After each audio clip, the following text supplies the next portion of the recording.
É um prazer muito grande receber para conversar comigo hoje. Nossa, eu preciso de uma meia hora só para apresentar, mas a gente achou uma síntese muito legal e assim tão bacana para esse momento que a gente está vivendo. Uma pessoa que pode botar o título de multiartista. Ela é atriz, ela é diretora, ela trabalha com literatura, ela é um amor de pessoa, que isso também faz parte, né, de ser artista, o amor que tem pelas artes e o entendimento que tem do poder de transformação, né, que a literatura, que o teatro oferecem. E, além de tudo, a Érica Lima, ela é uma das diretoras do Teatro Muda Mundo, né? Ela, junto com Marcelo Xavier, fizeram o texto final do espetáculo, é uma super parceira. Eu tenho uma honra e um orgulho muito grande de ter uma pessoa tão qualificada e ainda multiartista junto com o Muda Mundo. Érica, que bom, que prazer conversar contigo, bem-vinda. Ô, Cris, muito obrigada. Eu tenho que retribuir isso aí, tudo que você falou, porque eu estou muito feliz de estar conversando. O que você, né, e o projeto Muda Mundo tem feito esse tempo todo aí de pandemia, eu acompanho, eu admiro. E, poxa, agora eu estou aqui também, vou fazer parte disso aí também aqui nesse modo de entrevista virtual. A nossa parceria com o Teatro Muda Mundo, ela é muito cara para mim, é uma oportunidade, sei lá, muita alegria de estar aqui. Estamos celebrando. Mas, Érica, antes de a gente falar, que eu acho que tu tem uma contribuição muito legal para os professores que nos assistem, mas antes eu queria saber um pouquinho da Érica Lima, né? A Érica Lima, ela é atriz. Como é que isso aconteceu na tua vida? Como é que surgiu esse envolvimento com a cultura assim tão forte, tão presente na tua vida? É tão legal você fazer essa pergunta e a gente está falando para professores, não só, mas principalmente, porque é uma cena que eu não tenho muitas lembranças de infância, não. Eu preciso estar contando para elas virem, né? Aliás, eu acho que é com todo mundo e a gente precisa retomar essa prática na família, nas escolas, né? De contar a nossa história, porque aí ela fica viva. Mas é uma lembrança que eu tenho da escola. Eu lembro que eu fiz uma redação, uma composição, né? Uma redação, e nessa redação eu dizia, era para falar planos, né, do futuro, o que a gente desejava, e eu disse que eu queria ser, né, eu escrevi nessa redação que eu queria ser cantora, escritora e atriz, né? E aí eu me lembro disso e eu posso dizer que eu realizei isso, né? Eu estou sempre envolvida com a escrita, com a leitura, com o teatro e com a música, né? Inclusive, sem dar spoiler, mas vai sair ano que vem um projeto meu de música muito legal, composição minha, mas eu só vou falar isso para não estragar. Mas esse meu envolvimento vem desde a infância mesmo. E as oportunidades que eu tive na escola, e que é claro que eu busquei também, né? Não, às vezes não está tão dado assim, né? Você tem um professor ou outro que te abre mais esse espaço, e eu aproveitei, comecei a fazer o teatro na escola, né? No colégio. E a arte, para mim, assim, é vital mesmo, não é uma fala, né? Um jargão, um slogan, não. É vital, é diário, eu preciso da arte. Todos nós, tem gente que não sabe, mas também precisa, né, Érica? Então, a Érica, é legal, eu estava te ouvindo e pensando, a maior parte dos professores que eu entrevisto, 90% deles, queriam ser professores desde criança. E tu queria ser multiartista desde criança, e nem existia, eu acho, essa palavra. Pois é, exatamente. E agora é muito interessante, Cris, que a questão, a relação com a educação também é muito forte, né? Eu atuo do campo da cultura, mas com educação também, né? As oficinas todas que eu ofereço, tanto oficinas livres ou lá do meu trabalho, elas estão sempre nesse lugar da interseção da educação com a cultura, né? Então, eu me sinto bastante professora também, bastante interessada nisso. Para mim, essas experiências artísticas, elas valem enquanto transformadoras, e a educação faz isso, ela transforma as pessoas. Para mim, o processo da arte, às vezes, é mais interessante que o resultado final, porque é o processo que transforma o sujeito. Isso para mim, é muito conectado com educar, né? Durante a pandemia, Érica, tu criaste, né, com um parceiro, Paulo, isso? Um Isso. projeto chamado Literatura para Infâncias e Direitos Humanos. Queria que tu contasse um pouquinho o que é esse projeto. E eu também, eu fico curiosa, assim, que tanto no teu, tu me mandaste um breve currículozinho, né? E, assim, atua no teatro para as infâncias. O projeto Literatura para Infâncias. Tem mais de uma infância, é isso? Qual é essa ideia? Ah, que bacana. Pois é, eu e o Paulo Fernandes é contador de história, e etc, etc, etc. Uma formação maravilhosa. E nós, antes da pandemia, a gente ia começar um projeto e fomos interrompidos. E aí, durante a pandemia, a gente se reconectou e falamos, agora vai dessa maneira virtual. E aí, o Literatura para Infâncias e Direitos Humanos, ele passou realmente a existir. A gente já teve 2 turmas, estamos indo para a 3ª turma, porque faz parte do projeto o curso Literatura para Infância e Direitos Humanos, para infâncias, né? E essa pergunta sua, ela é central para o nosso projeto também. Por que a gente fala infâncias, né? São várias infâncias por vários motivos. Primeiro, que são várias crianças, vários sujeitos concretos com vidas muito diferentes, com acesso à cultura e educação muito diferentes, com direitos efetivados ou não. Muitas crianças sem seus direitos efetivados, né? Então, a gente precisa reconhecer esses sujeitos concretos diversos, né? Óbvio, eu sempre falo no curso que toda essa percepção que a psicologia, a antropologia, a sociologia traz sobre a infância, ela não se perde, mas ela se amplia quando a gente pensa que são as infâncias. E tem um outro motivo que também eu gosto muito de pensar as infâncias, quando eu penso a infância como uma experiência de linguagem, que não passa, né? Essa potência da fala que o artista busca, que o poeta busca, que o compositor de música ele está em contato, é o que a criança tem com relação à linguagem, uma experiência, né?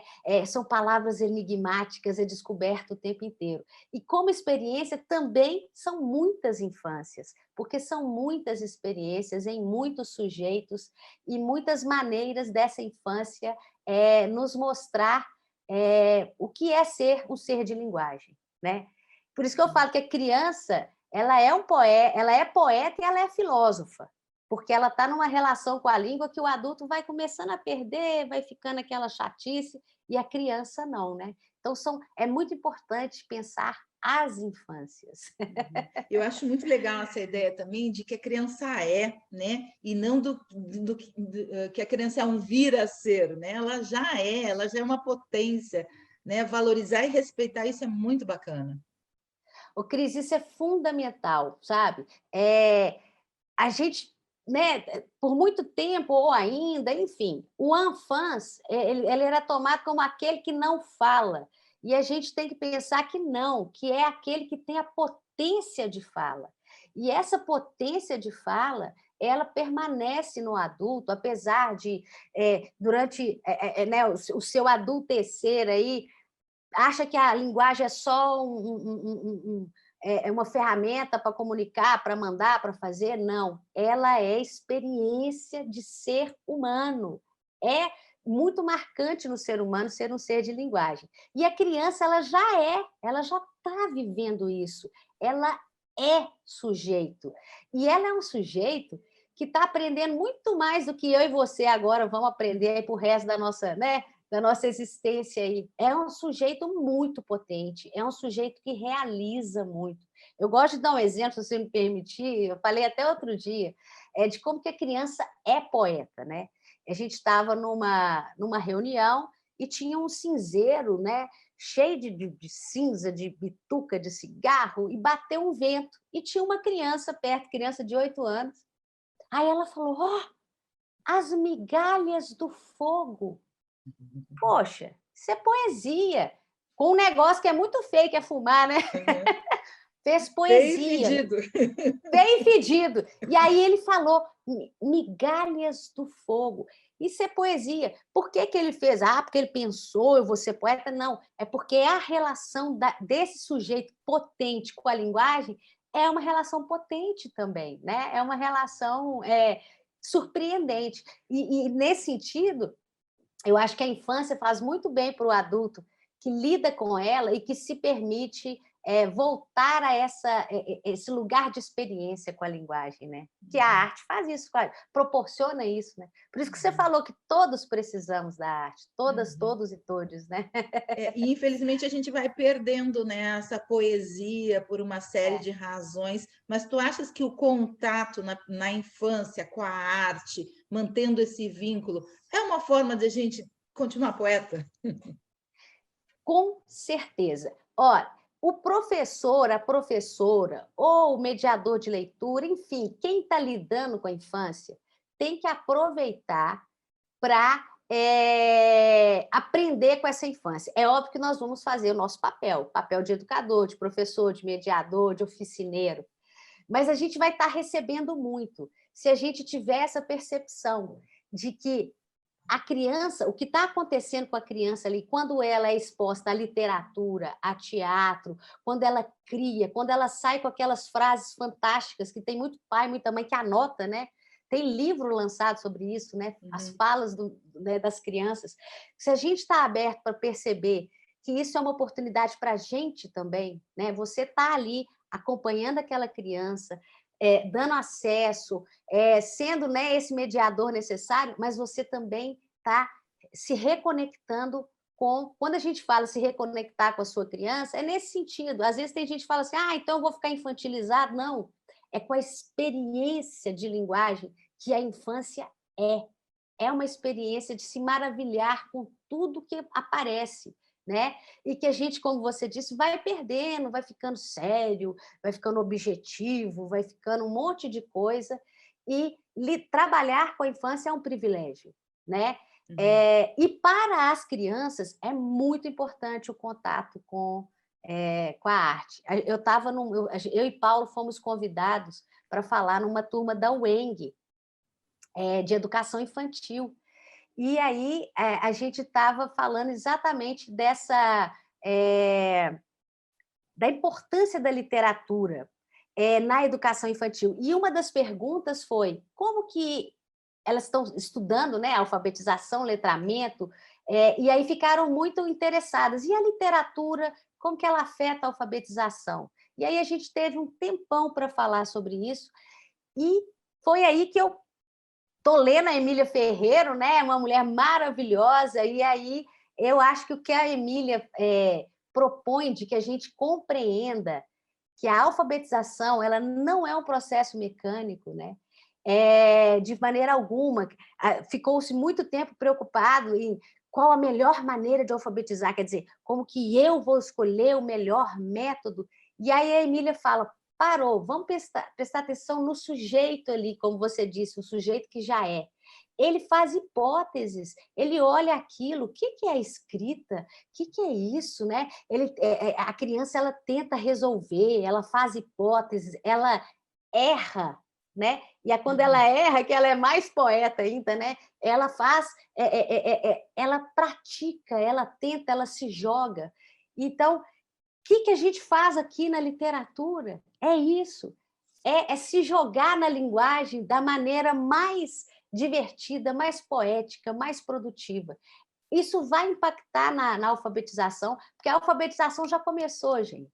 É óbvio que a gente tem ela sistematizada na sala de aula, mas ela já começou, né? A história de um leitor e de um escritor, né? Profissional ou não, já começou dentro de casa, já começou no ventre, quando a mãe lê, né? Quando a avó lê, conta história.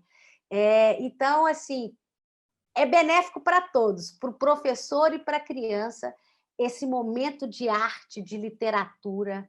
E aí vai ter resultados positivos em tudo, na alfabetização, na percepção de mundo, né? Sim, se a gente for elencar os resultados, né? E aí tu falaste, né, na contação de histórias, tem coisa mais gostosa. Eu contava história para minha barriga quando a Giovana, faz tempo, Pois é. quase 24 anos, contava história para ela e contava história para ela quando era bebê e depois mais velha. E como isso vai constituindo um sujeito crítico, apreciativo, uma janela, né, uma janela, uma porta, sei lá, que se escancara assim de possibilidades. E eu acho, Érica, eu sempre fico pensando que a literatura traz para a gente é o outro.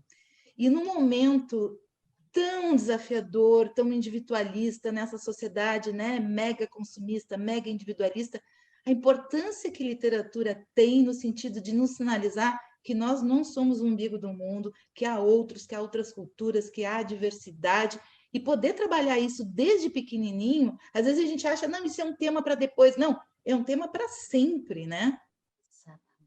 O Cris, você foi no ponto. Essa abertura para o outro que a literatura traz, faz, mais do que traz, ela faz, porque a literatura faz, né? Ela não está a serviço de nada, mas ela faz.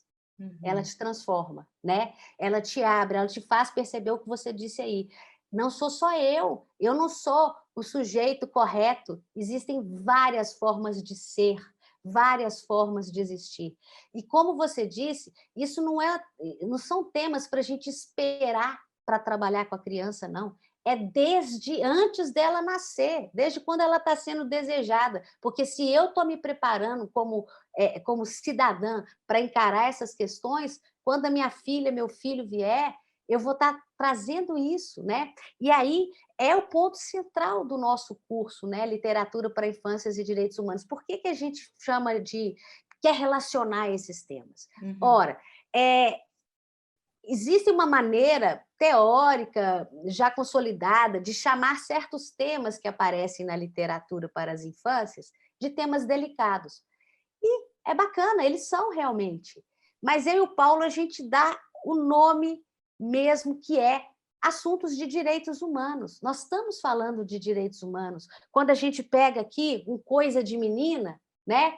Um Coisa de Menina que vai trabalhar essa questão do sexismo, do gênero, né? Da opressão do gênero feminino. Quando a gente pega o Meu Crespo é de Rainha, que vai falar realmente das questões étnico-raciais. Quando a gente pega um outro que está aqui embaixo, deixa eu ver se dá tempo de eu pegar ele aqui, que é o Menino Perfeito, né?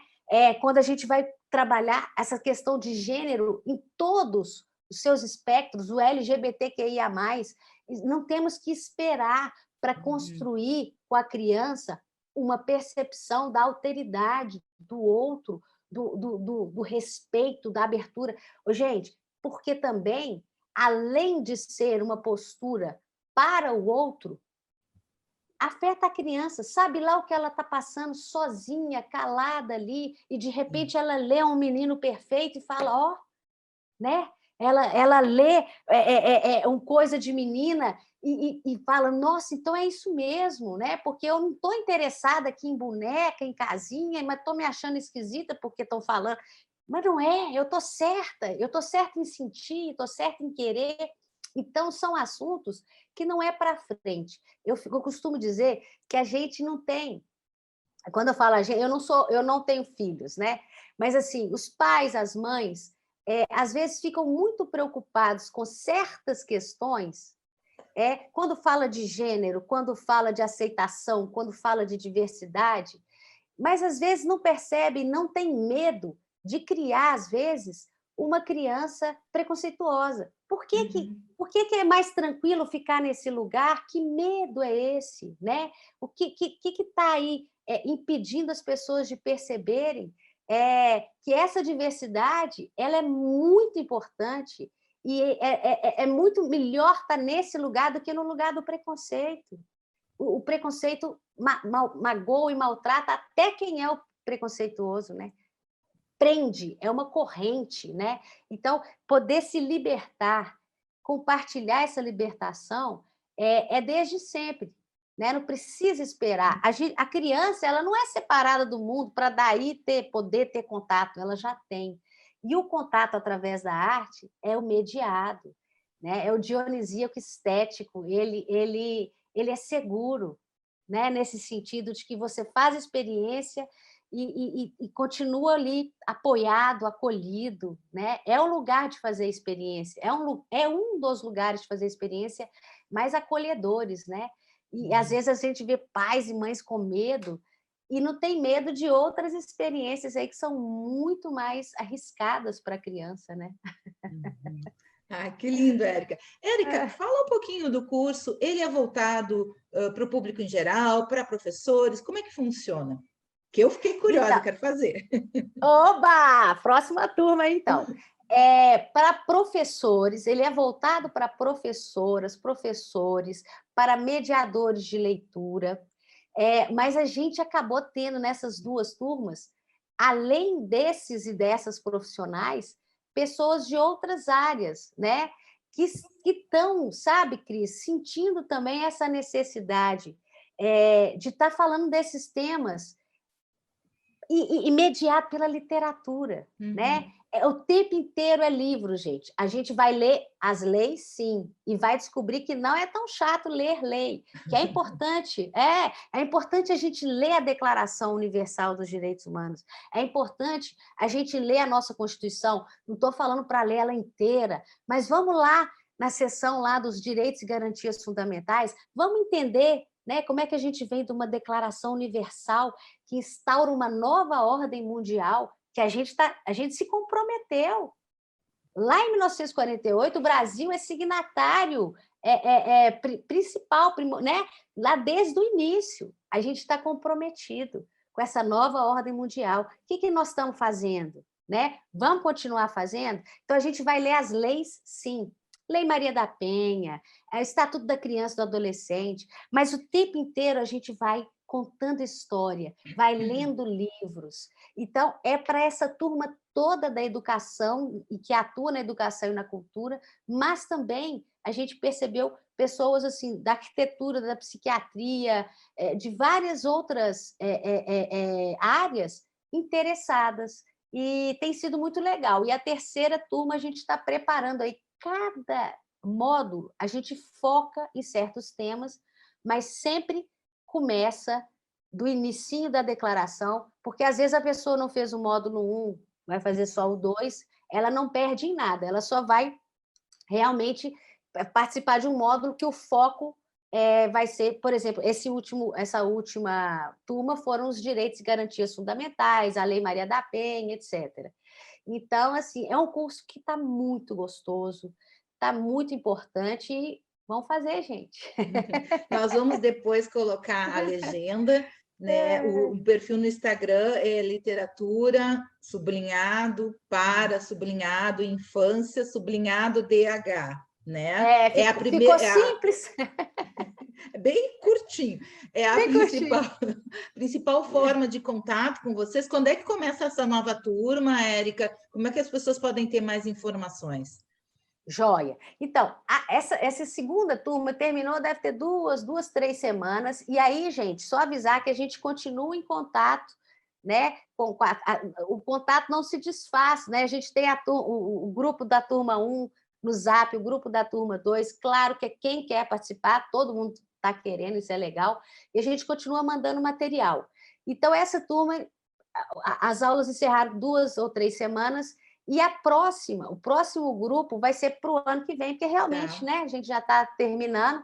E esse contato do No Instagram Instagram? é mas eu queria falar o meu também, que é Tá. limal.erica, seria limão, né? Mas é limal.erica.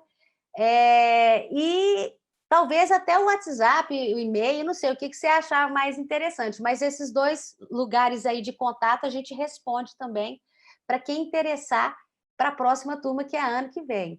Não, e a página, os contatos das todas as redes sociais do Muda Mundo também, o que não guardarem, entrem em contato com a gente, que a gente faz a ponte com a Érica, porque somos Muda Mundo também. Eu E eu ia tenho agora colocar eu vou minha... me exibir com a minha parceira. Não, pois é, eu fui, me arrumei, né? Falei, a gente tem que, né? A atriz tem essa coisa de arrumar para o público, né? Aí eu ia pôr minha camiseta do Mundo a Mundo, eu fiquei assim, põe, não ponho, põe, não ponho, que é uma camiseta que eu amo. E aí, Cris, a gente fez camiseta do literatura também, Ah, que para legal. infâncias. É porque é uma forma bacana também de divulgar, né, Cris? Você tá com Sim. aquela camiseta. Eu já fiz vários vídeos com a camiseta do Muda Mundo, gente, porque é um projeto assim que eu amo a oportunidade, né, de ter dirigido a peça, e não só, depois outras coisas, né, Cris? A gente Uhum. continua nessa. É um projeto que eu admiro demais e que foi para o grupo, né? Uma coisa, um ponto de mudança, assim, né? Algo que abriu caminhos e que tem muito a ver com o que eu acredito e com o que eu pratico, né? É. Eu não Não estou é, na não é, educação. não é a demagogia, mas eu sinto assim, real fantasia, Muda Mundo, houve uma fusão e a gente é uma família, assim, que nunca mais a Exato, gente vai se separar e se desgrudar, né? Não interessa, né, exatamente. a bobagem que um faça o outro, a gente está sempre junto, acolhendo e, né? Exatamente. Virou realmente no caminho aí, porque o Real tem 37 anos e tal, É, mas esse momento, desde de o Muda Mundo, é um momento da história do Real muito especial e que, é como você falou, agora vai. Agora agora já vai. tá fundido, não tem, né? É bom demais. Érica, já que a gente está falando de mudar mundo, deixa eu fazer uma pergunta final. Para ti, Érica Lima, o que muda o mundo? Nossa, para mim, o que muda o mundo é o que o projeto Muda Mundo propõe, é o que o Literatura para Infâncias propõe, que é se abrir para o outro, querer a mudança e buscar o conhecimento para tal. Quando eu falo conhecimento, não é só o erudito, pode ser também, né? A pessoa tem que estudar tudo aquilo que quer, mas é o conhecimento de conhecer o outro, de ter, por exemplo, esses bate-papos que o projeto está fazendo, da gente escutar as experiências, trocar, propor. Gente, agir no campo do conhecimento e da cultura. Eu acho que muda por aí, né? Porque, assim, tecnologia, eu estou vendo aí, vai ter agora o 5G, vai permitir isso, vai permitir aquilo, vai, mas não é isso que vai mudar o mundo, né? Vai trazer outras tecnologias, aí o seu computador vai conversar com a sua air fryer, bacana demais. Mas e essa conversa aqui é que ela é a que muda, né? Ela é a Vou, que muda. vou fritar batata frita fazendo entrevista. Vai ser... Vai ser batatinha, agora vai que eu estou aqui com a Cris. Gosto das tecnologias, gosto, mas eu acho que o que muda o mundo é a tecnologia mais antiga que tem, que é do humano com o humano, é essa comunicação e esse atuar sobre o outro e com o outro. Então, o que muda é a gente não desistir, né, Cris? Porque a gente É. atua numa área que, se for fazer uma análise assim, o que vale a pena, o que dá dinheiro, não é o que dá dinheiro, não é o que vale a pena, não é isso. É o que eu acredito. Então, a gente luta, faz o projeto funcionar, vai daqui, vai dali. Isso é que muda o mundo, eu acho. É a gente, né, Cris?